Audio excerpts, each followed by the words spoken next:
Write me an artificial intelligence essay on 2000 words. Here we go. Hey Fine Gap viewers, welcome to another video of our introduction to ChatGPT series, and in this video I'm going to teach you that what ChatGPT can be used for. So let's start.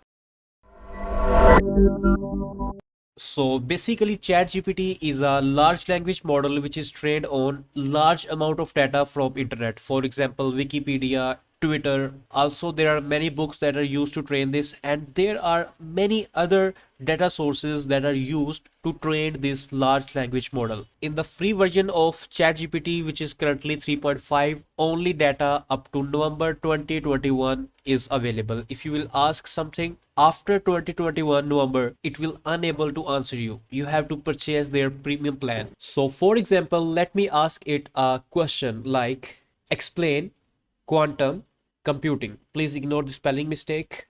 So now you can see that it is giving us the answer on the base of data on which it is trained. So I know that this is very complex, but the main idea was to show you that you can ask it about any information. So for example, you can also modify your prompt. The text that I will write in this message section, for example, explain it to me like I am 5. Basically, this syntax is called prompt. So basically this is our question, but in artificial intelligence we call this a prompt. Let me again press enter, and now you can see that it is explaining me the same thing in a way like I'm 5 years old. It is telling me in an easy way, so you can see that. If you are a programmer, then ChatGPT is a piece of gold for you, because you can ask this to write a piece of code. You can ask this to solve your programming problems. If you have any error, you can just copy and paste your error as a prompt, and it will provide you its solution. So let me type here, write a JavaScript code to make an HTTP request. Let me press enter. So now you can see that it is also explaining me that how to generate the HTTP request, and it is also providing me the code. On the top right section you can see a button like copy code, so we can just click on this to copy this whole code. So friends, you can see that it is also telling us the way that how we can send an HTTP request using JavaScript.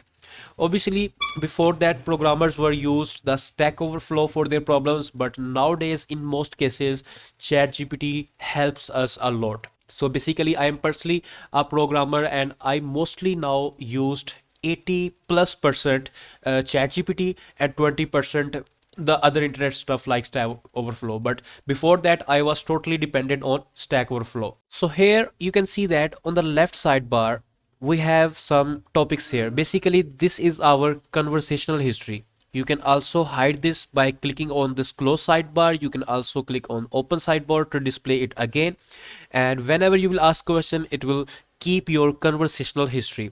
If you want to delete the whole history, you can just click on this and settings. Here you will see delete all chats. When you will click on this delete button, it will delete all of your chats, or if you want to simply delete a single chat, you will see three icons here. Just click on them and click on delete chat button, so it will delete one specific chat. In the last, obviously ChatGPT have some of limitations that it cannot provide you data after November 2021 in their free version, and obviously the information that will be provided by ChatGPT is not 100% correct. Here you can see on the bottom section that ChatGPT can make mistakes. Consider checking important information. So you cannot ask it to provide you a financial advice. Obviously, it will provide you financial advice based on your knowledge, but without your own thinking, you cannot say that I'm just directly going to implement that. If you will do so, it will up to your own responsibility. So friends, I hope you will enjoy this video. If you have any question, you can ask us in the comment section. I will try to answer your question, and please subscribe to our YouTube channel for our regular videos. And finally, thanks for watching.